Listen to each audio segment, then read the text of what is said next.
My mate rejected me publicly, but he didn't know that I belonged to the alpha. They say when you're standing on the edge, your life flashes before your eyes. Mine doesn't. Just wind. Cold and sharp against my skin. Just silence. Heavy and loud in my ears. And the drop. I don't even know how I got here. 1 second I was running, through the trees, past the parking lot, away from the gym, and the next, I was at the cliff, barefoot, hard in pieces, brain buzzing like static. The world feels far away, like it stopped spinning the second he said it. I never want someone like you. 8 words, that's all it took to break me, to turn everything inside out. I knew Jack probably didn't feel the same, I knew, but still, hearing it out loud, in front of everyone, like I was some disgusting joke, that hit different. People laughed. Some didn't. Some just looked away like they couldn't bear to watch it happen. I don't even blame them. I couldn't watch it either. I curl my toes over the edge. The rocks are cold, damp from last night's rain. 1 step, just one, and this ache in my chest, this sharp, hollow feeling, would be over. No more pretending I'm fine. No more walking past him in the halls like my heart didn't just cave in. No more being the weird, quiet kid no one really sees unless they're making fun of me. I look down. It's quiet out there. Peaceful, almost. Like the world is holding its breath. Maybe this is the part where someone's supposed to stop me, where a friend calls out, or some miracle happens, but there's no one. Just me. I don't even have my phone. I think I threw it. Or maybe I dropped it when I ran? I take a breath, deep and shaky, and I step forward. Falling feels nothing like I expected. There's no slow motion moment, no flashback reel of my life, just a rush of air, the pull of gravity, and the sick feeling in my stomach like a roller coaster that never ends. And then, impact. The water hits like concrete. It knocks the breath clean out of me, steals the scream from my throat. Everything is cold, dark, disorienting. The current yanks me under before I can figure out which way is up. I kick, or try to, but my limbs feel heavy, slow. The hoodie drags me down like it's part of the water now, not fabric. My chest burns. I open my mouth without meaning to, and water rushes in, cold and sharp and endless. Panic hits. I don't want this. Not like this. I don't want to die like this. I try to swim, fight, but everything's slipping away. My vision starts to blur. My head pounds. I'm so tired. Maybe this is it. Then, something grabs me. Strong hands, too warm, burning almost, like fire underwater. My skin stings where they touch, but it's not pain that makes me want to scream, it's something else. Something alive. Arms wrap around me. I'm being pulled up, dragged through the current like I weigh nothing. My head breaks the surface for half a second, and I suck in a broken gasp, but I'm choking, sputtering, dizzy. And then warmth. Mouth on mine. Not rough, not clinical, just soft at first, gentle, careful, then firmer, more urgent. Like whoever this is wants me to come back, like they need me to. I feel lips moving against mine, breath being given, taken. A hand cradling the side of my face, thumb brushing my jaw, and, God, the way it makes my whole body react, like I'm burning from the inside out. I try to open my eyes. For a second, I see them. Eyes, hazel and glowing in the low light. Not just beautiful, unreal.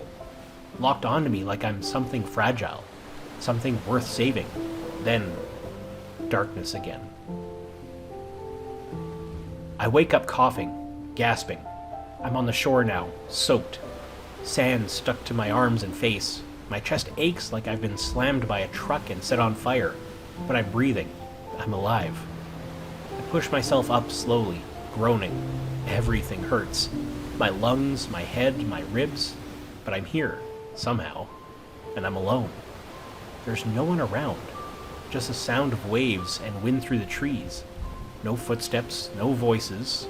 No trace of whoever pulled me out.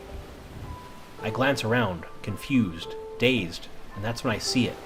Words, dragged into the sand, right near where I'm laying. Don't do it again.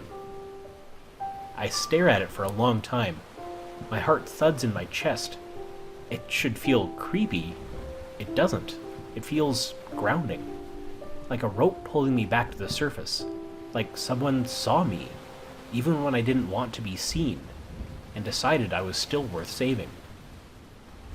I don't know who wrote it, or why they kissed me like that, or how they even found me in time, but somehow, I don't want to do it again.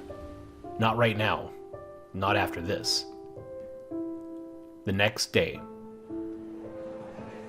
I went back to school the next day like nothing happened. No one called, no one asked if I was okay. I guess that's just what happens when you vanish after making a scene. You give them something better to talk about. Whispers followed me down every hallway. I could feel them behind my back, sticking like gum to the bottom of my shoe. Isn't that the guy Jack rejected? Did you see him run out of the dance? Total freak. I heard he tried to locker doors slamming, laughter just a little too loud, eyes that cut like glass.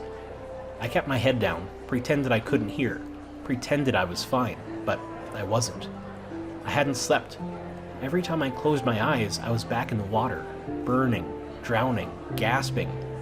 Or I was back in that kiss, those hands, that voice, those eyes. Hazel, warm, wild. Still burned into my brain like they branded me. I told myself I imagined it, that oxygen loss made me hallucinate. But deep down, I knew better. A few hours later.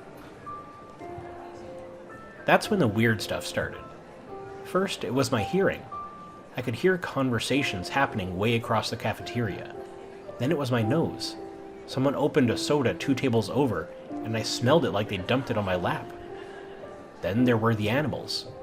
A stray dog followed me home from school. It didn't bark, didn't growl, just stared and walked behind me like it knew me. At lunch, a bird landed on my tray, just sat there and looked at me. Everyone else freaked out. I just stared back. And the dreams, God, the dreams. Running through the woods on 4 legs, chasing something I couldn't see, howling at a moon so big it lit up my whole body. I'd wake up panting, heart racing, half sure I was still out there. And then, him. A few days later. His name was Adonis. Of course it was. The new guidance counselor. No one knew where he came from. Just showed up one day with a clipboard and a "please call me Mr. Hale" smile. Tall, ridiculously tall. Built like he bench pressed small cars in his free time. Broad shoulders, narrow waist, long legs, and those tailored pants that definitely didn't come from our sad little school dress code. And his hair, wavy, shoulder length, tied back just messy enough to look perfect. Blonde with dark roots, like the sun itself couldn't make up its mind. And those eyes, hazel, too sharp, too knowing. When he looked at you, it was like he was seeing something under your skin. Not in a creepy way, just deep. Anyway, he called me into his office, twice in 1 week. "You've been distant lately," he said, voice low, smooth, unfocused. "No offense," I muttered, sinking into the chair, "but everyone's unfocused. It's high school." He smiled, but it didn't reach his eyes. "And yet, not everyone smells like lightning after a rainstorm." I blinked. "What?" "Never mind." He leaned back in his chair. The sunlight caught on his cheekbone like the universe was doing him a favor. "How have you been sleeping, Luke?" "Fine." Another lie. "You don't look fine." I didn't answer. He tilted his head slightly. "Any strange dreams?" I froze. He watched me, expression unreadable, calm, patient, like he had all the time in the world. "I don't dream," I said quickly. Another lie. He didn't call me out, just nodded and scribbled something down. Then, as I stood to leave, he said softly, "Instincts are powerful things. Don't ignore them." I paused at the door. What does that mean? He just smiled. You'll understand soon. A few days later. It started with the files. I wasn't trying to snoop, I swear. I was just looking for an excuse to avoid Jim, and Mr. Hale's office was open. He wasn't there. I figured I'd hang out for a minute, kill time. Then I saw my name on his desk. Not just my name, a whole folder. Thick, worn, stuffed with papers and tabs and things that looked a hell of a lot more serious than guidance counseling. I flipped it open. Photos, notes, weird diagrams of bones and muscles, not human. Words I didn't understand. Lunar imprinting, bloodline tracking, emergent scent signature. There was a chart that looked like it tracked my moods? My reactions to people? What the hell? Before I could look deeper, he walked in. I jumped like I'd been caught robbing a bank. He didn't yell, didn't even look mad, just quietly walked over, closed the file, and said, "That wasn't meant to scare you." I stared at him. Then what was it meant to do? He looked at me for a long time before saying, "Prepare you." For what, he didn't say. But from that point on, I knew something was off. 3 days later. 2 students went missing. One was a junior on the swim team. The other was a senior I only knew by face. They just didn't show up one day. No announcements, no posters, just a couple rumors. Ran away, dropped out, maybe got arrested. But I knew something was wrong. The same day they vanished, I smelled something in the hallway. Not like food or perfume, wild, animalistic, like earth and iron and forest.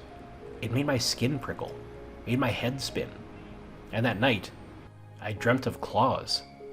Not mine, someone else's.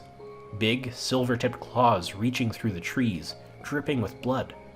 I woke up shaking, panting, heart racing like I'd been hunted. I told myself it was stress. I told myself I was losing it. Then I saw Mr. Hale outside my window, just standing there in the dark, watching my house like a silent shadow. I blinked, and he was gone. The next morning, he pulled me into his office again. "You're close," he said, voice quiet. "Closer than you realize." "To what?" I asked, exhausted. He didn't answer, just looked at me like I was a puzzle he already knew the answer to. A week later. I snapped the day someone shoved a note in my locker. "Dog boy, stay on your leash. Jack didn't want a mutt." I didn't even think. I punched the metal so hard my knuckles split. Blood smeared across the locker door, my vision blurred. Everything smelled sharper. Rust, sweat, fear. Someone screamed. I think it was me. Then everything shifted. The hallway pulsed. My heart pounded like a drum. And for a second, just one, I swore I saw the air ripple around me. Like heat waves, like my skin wasn't skin anymore. Like something inside me wanted out. Mr. Hale found me seconds later, grabbed me by the arm, dragged me, quietly but fast, into an empty classroom. "You can't shift here," he snapped. Not mad, scared. Not in front of them. "Shift what?" I yelled. "What's happening to me?" He stared at me, then sighed. And finally, he said the words that changed everything. "You're not human, Luke. Not completely."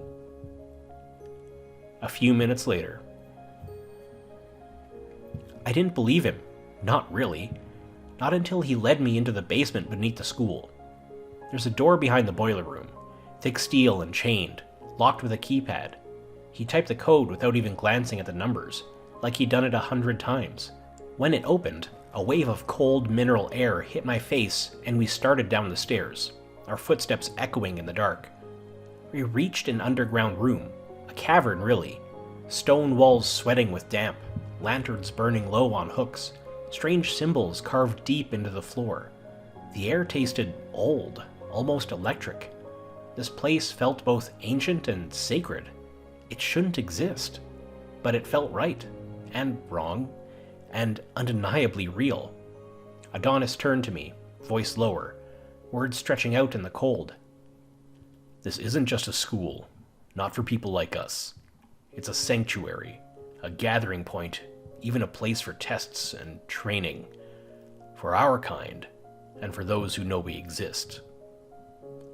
He must have seen the question in my expression because he added, the pack knows its own members, of course, but most of the people in this town, they know, in their own way.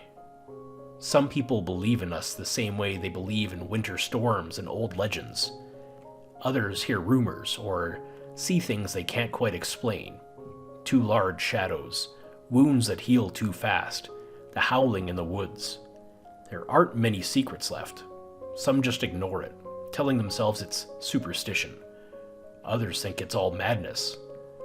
He looked up, meeting my eyes. There's an understanding here. Humans and werewolves, living side by side in something like peace. We keep our world mostly out of sight, and in return, they pretend not to notice. It's worked for a long time, but you... His gaze sharpened. You're different, Luke. You come from one of the oldest lines. Most wolves here are part of the pack, but your blood is rare, stronger. The pain you went through, the rejection, it wasn't ordinary heartbreak. It tore a bond that was never meant to exist. I felt dizzy, pressed to the stone floor by truths I never wanted. And you? My voice barely made it out. He stepped closer. No shadows left to hide in here. His presence filling the room. I'm the alpha of this region, he said. It's my job to lead, to protect the pack, and to watch over you specifically. I've known who you are since the day you set foot here. He hesitated, voice deepening. You're mine, Luke. You always have been, even before you knew. And then suddenly, all the pieces slotted together in my mind. The forbidden swim, the kiss, the burn running through my veins when he touched me, the dreams I couldn't shake. Adonis. Everything I thought I knew about this place, about myself, shattered. For a moment, words wouldn't come, my heart hammered. Then I found my voice, quiet, rough-edged. You saved me that day, didn't you? On the cliff. He gave a slow, gentle nod. A wolf always knows when his mate is in danger, he said softly. And when he spoke the word mate, it sent a shiver straight through me. I couldn't have let you die. Not you. Not ever. I tasted the weight of that word. Mate. Heavy and electric and somehow right. Even if it still scared me a little. Everything made sense now. Every strange moment, every tug in my chest, every time I felt his eyes find me in a crowd. Maybe I'd spent too long hiding from myself, from the truth of what I was, what we were. Now I didn't want to hide anymore. Werewolves. Mates. Maybe I was always meant to be part of this world, but for the first time, I wasn't scared. I was awake. A week later. I was late to calculus because of knife training. Yeah, that's a sentence I never thought I'd say. 1 second, I'm ducking under a swinging blade in the forest behind the school, Adonis shouting, "Faster, Luke! You hesitate and you're dead." The next, I'm sprinting across campus, sweat-soaked and bleeding through my hoodie, barely sliding into my seat in time for a pop quiz on derivatives. Double life? Try triple. Guidance counselor by day, alpha by night, prom committee whispering behind my back, teachers asking why I look like I haven't slept in weeks. Someone left a dead rabbit in my locker. I didn't even want to know if it was a threat or a gift. And through all of it, Adonis. Always close, always watching, training me, pushing me, sometimes touching me, his hands on my shoulders, my arms, my waist when I staggered during drills. Every touch lit me up like lightning under my skin. But I couldn't go there. Not again. Not after Jack. So I pulled back every time, and every time it hurt. A few weeks later. Prom was coming. I wasn't planning on going. Then Adonis said, "You should go." "Why?" I snapped, bitter. "So I can get laughed at again?" "No." His voice was calm, but there was fire behind it. "Because you deserve to be seen, not pitied, not hidden." I didn't answer. Couldn't. I just looked away, jaw tight. But I showed up. Not in some tux, not playing dress-up to make anyone comfortable. Just black jeans, worn boots, and a leather jacket that still carried the scent of pine and night wind. My scars were out, my shoulders squared, eyes sharp. And he was there too. Not lurking like a teacher, not lurking like anything I could put a name to, just watching. From the edge of the gym, where the shadows lived. Like he wasn't part of this world, but he was watching it for me. His hair was loose tonight, brushing his shoulders in golden waves. His shirt, dark, fitted, was unbuttoned just enough to tease, and then our eyes locked across the dance floor. It was like the music dropped away. Everyone else disappeared. I didn't dance, never planned to. But after a while, when the bass got too loud and the air got too thick, I slipped outside to the balcony. Cool air hit my face. I leaned on the railing, letting my breath slow. Then I felt it. His presence, behind me. Quiet, heavy, familiar in a way that made my chest ache. "Why do you keep looking at me like that?" I asked, not turning around, my voice low, steady, but inside I was shaking. He stepped closer, each movement deliberate, predatory, controlled, until I could feel the heat of him at my back, almost touching. Almost.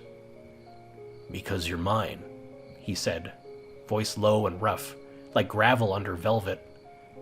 The words slammed into me, and for a second, I forgot how to breathe. I turned. His face was inches from mine. His eyes, those wild hazel eyes, searched me, like they were reading every thought I'd ever had. The moonlight caught on the sharp line of his jaw, the gold in his hair, the promise in his mouth. I hated how much I wanted to close the space between us, hated how my body leaned without permission, how my breath hitched. "I'm not," I started, but my voice cracked, because the truth was already there, in the way I looked at him, in the way he looked at me, in the way my soul quieted near him like it recognized something, something real, something inevitable. His fingers brushed mine, barely touching. A jolt shot through me like lightning. My knees almost buckled.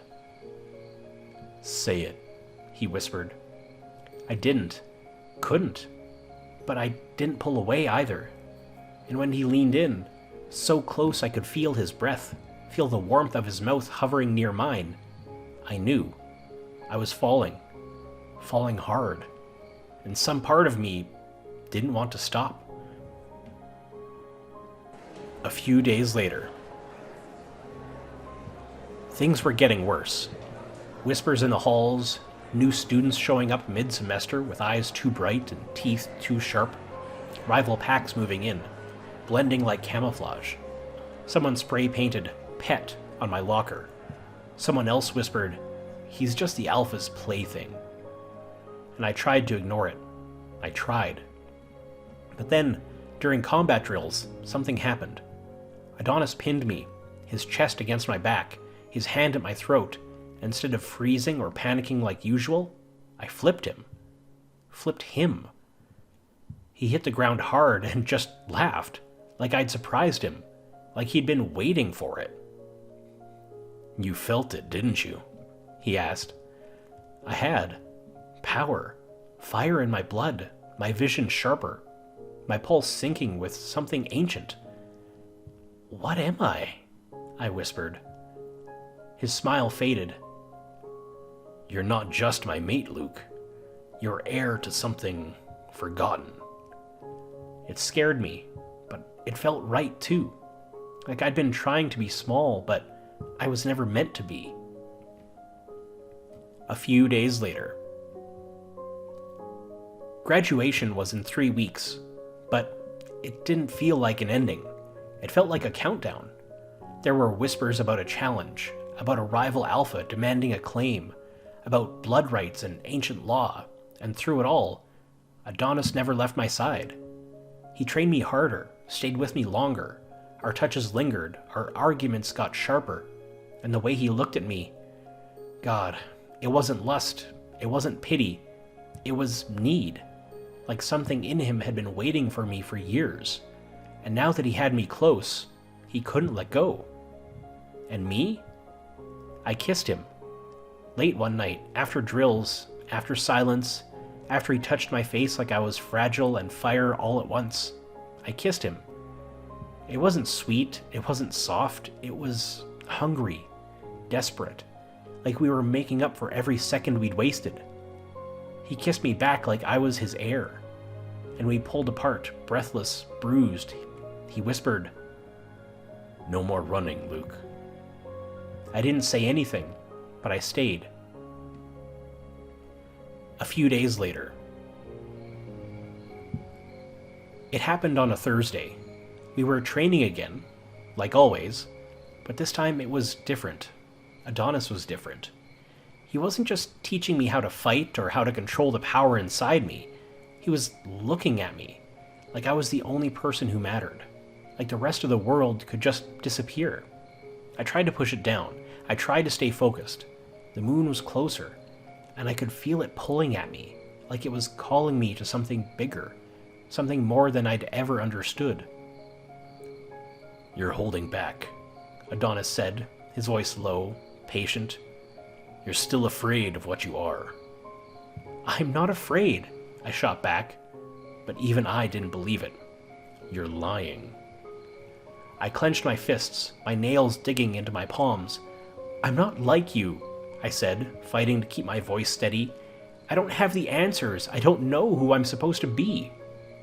He stepped closer, his presence overwhelming but not suffocating, just there, strong, solid. "You're not supposed to be anything. Not for anyone else, just for you." I didn't know how to respond to that. All I could do was look at him, really look at him. And when I did, I felt it again, that pull, that undeniable truth that he was right, that maybe I wasn't as lost as I thought I was. I didn't say anything. I just let him close the space between us, his hand brushing mine, sending a shockwave of heat through me. It wasn't a kiss, but it was something. Something so more than I think I understood. I stayed close, and for the first time, I didn't feel like I was pretending. A week later. Graduation was supposed to be a celebration. The end of late-night cramming, fake smiles, and walking the halls like I didn't hear every whisper. I got my stupid diploma, posed for pictures with people I barely knew, and smiled like I wasn't crawling out of my skin.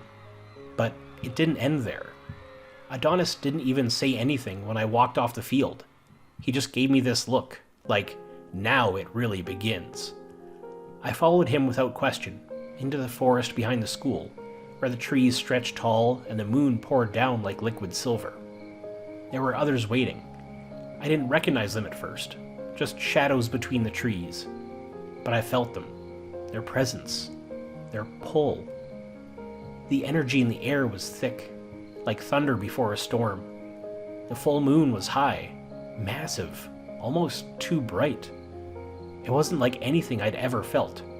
Every part of me buzzed, like something ancient was waking up inside me. I turned to Adonis. He was already watching me.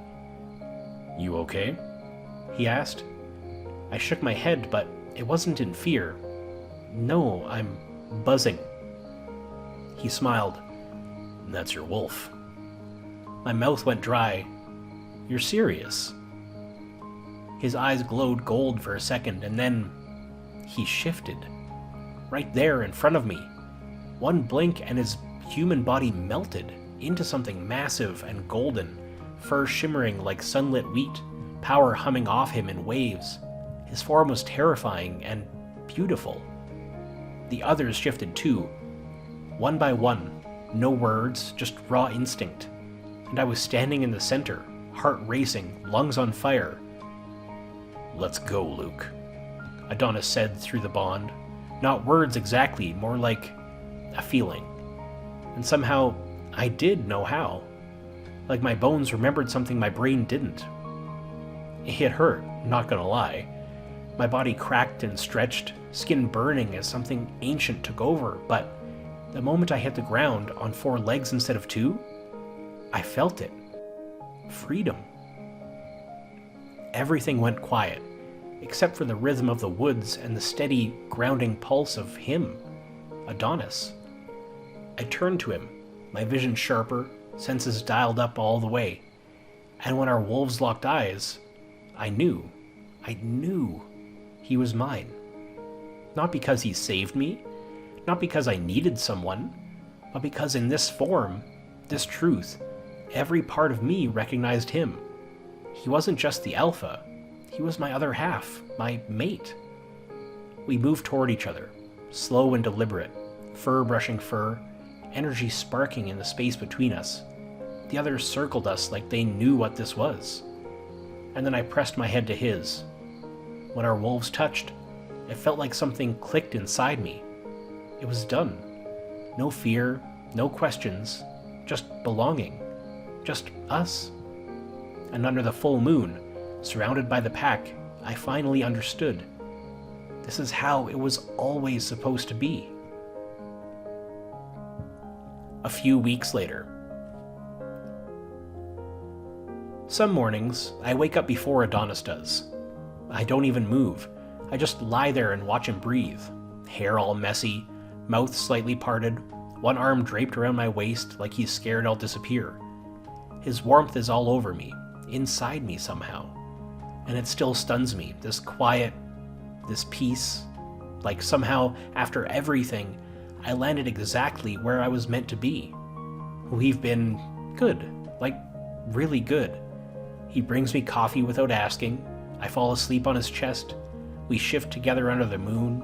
And it's not terrifying anymore, it's freeing. Sometimes we even laugh until we cry about how we met. He calls me his light. I call him too serious. We balance. And for the first time in forever, I start to believe maybe I can be happy too. A week later. The moment I saw him, my stomach dropped. Jack, standing in the middle of the hallway like he never left. Same golden boy looks, same stupid arrogant smirk, but something was off. His eyes were darker, his energy sharper. He didn't say hi, didn't smile like an old friend, he just looked at me, like I was some unfinished business. And the whispers came fast. Jack's back, did you hear? He dropped out, but now he's enrolled again?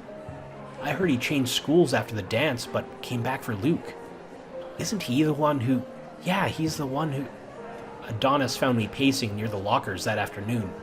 Fists clenched so tight my knuckles stung. You okay? He asked. No, I said. He looked at me like he owns me. Adonis's eyes flickered gold, barely controlled. He doesn't, and he never will. I hesitated, the old ache twisting inside me. I never knew he was one of you. Us. A werewolf. He is, Adonis said quietly. Jack's a beta, one of the pack, but proud as hell. He rejected you because he thought you were just another wolf. And to be honest, he had offers from rival packs, groups who would love to have a beta with his kind of charm and ambition. That, and he never cared to see what you truly were. My pulse tripped, but now he knows? Adonis nodded, jaw tight. I think he's learned about your ancestry, the old blood running through you. The kind that makes alphas sit up and take notice. He wants you back, and he'll use your past bond as his excuse. The sick feeling crawled deeper. He can't... He'll try. Adonis interrupted gently, stepping closer. But don't worry, Luke. I won't let him take what's mine. Not now. Not ever. Somewhere in my chest, that old wound stung sharp, but Adonis's warmth pushed the fear back. I still caught Jack watching me. Sometimes there were strangers, too. Eyes too hungry, smiles too cold. Something was coming, I could feel it. But with Adonis by my side, I finally believed I could face it. A few days later. The pieces started falling into place, fast. It was a late night in the forest. Adonis and I had shifted, running beneath the moon, trying to clear our heads, but something in me cracked. Pain, heat, a vision. Not mine, a memory. His memory. Jack's. I collapsed, howling, shifting back and gasping for air. Adonis was beside me instantly, wrapping his arms around me, grounding me.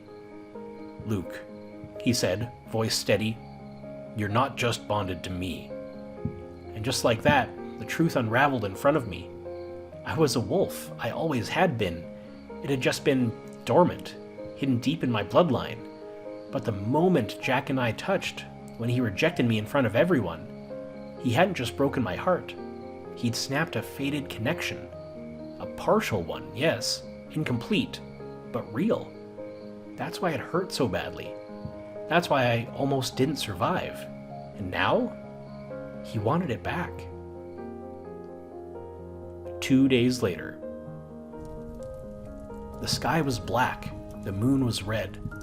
It wasn't just a graduation bonfire anymore. It was a rite. The stadium had been cleared, the field circled with silent wolves, teachers, classmates, those who knew about our existence, and pack elders, all watching. Jack stepped forward, no longer the boy I once knew. Now he was leaner, colder, and a rival alpha by his side, an older man with ice-gray eyes and a crown of scars. "I invoke the right of reclamation," Jack said, loud and clear. Gasps, whispers, even Adonis stilled. "You can't," Adonis growled. "The bond is sealed. You have no claim." Jack smiled.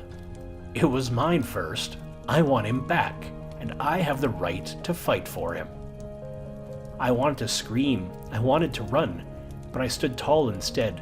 My fingers brushed Adonis's, and I saw the pain flash in his eyes. "You don't own me," I said to Jack. "You never did." But the law was the law, and an ancient one at that. If two wolves were bonded, even incompletely, and one wanted to challenge a newer bond, they could. It was brutal, it was rare, but it was legal. "I won't let them take you," Adonis whispered. And neither would I.